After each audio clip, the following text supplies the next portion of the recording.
Tinanong ka? doktor, bago niya ako saksakan kung ano-ano. Sabi niya, Ma'am, I hope you don't mind. Sabi ko, Okay. yes. Hilo-hilo pa ako. I just have to know, are you pregnant? Sabi ko, no, I'm not pregnant, Doc. Nakakaloka. Hindi po ako pwedeng mabuntis. Ang ibig sabihin ng hipon kasi is sexy yung katawan, not so desirable. Pero in a way that's wrong because most Pinoys love the head.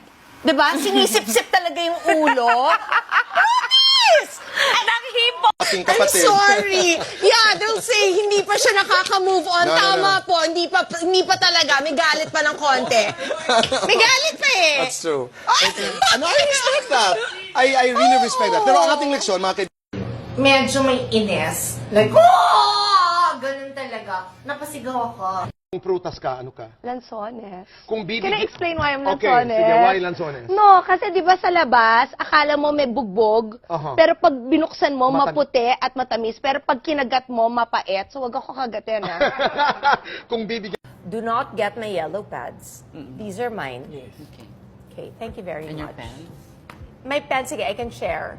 I can, eto, here, Punta po. Yan, meron kami yan. Yes, ito. I'll show them.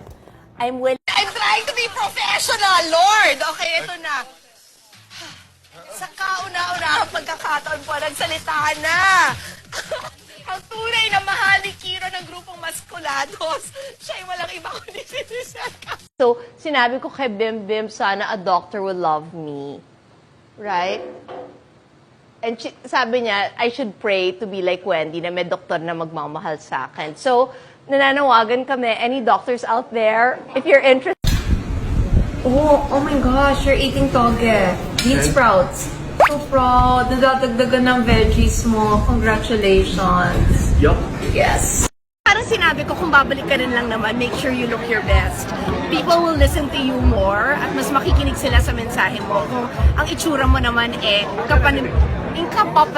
ano ba yun? Kapanipaniwala.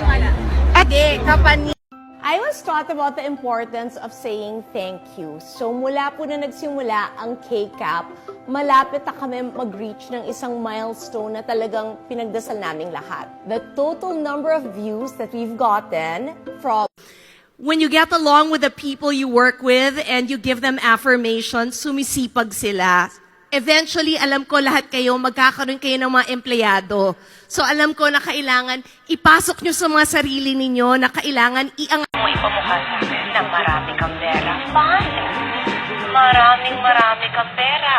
But unfortunately, I am not impressed sa maraming pera. So kung ano man ang agenda mo, Astrode, sorry. Hindi ko alam bakit. Basta talaga, di ba sabi ko nga sa'yo, for Regine, pwede ako maging lesbian.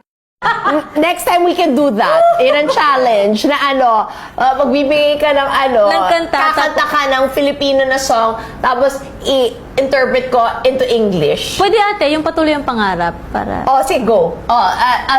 Let's do fast talk. Okay, go. Black or white? White. Mabango, maputi. Mabango. Malaki, maliit. Malaki. Flowers or chocolates? Flowers. Chocolates or sex? Chocolates. Adobo? Hindi ko kinahihiya talaga na sinabi ko sayang na yung time na gusto mo ako, hindi pa kita nagustuhan. Nung gusto na kita, too late na, di ba?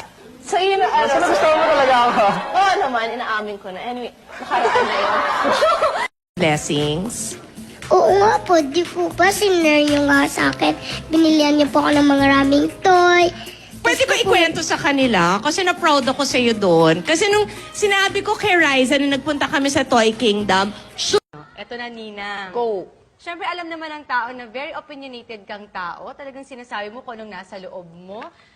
Itataas mo lang kung thumbs up o pag hindi, thumbs down. So, Walang explanation. may explanation. Sige, okay. Duterte.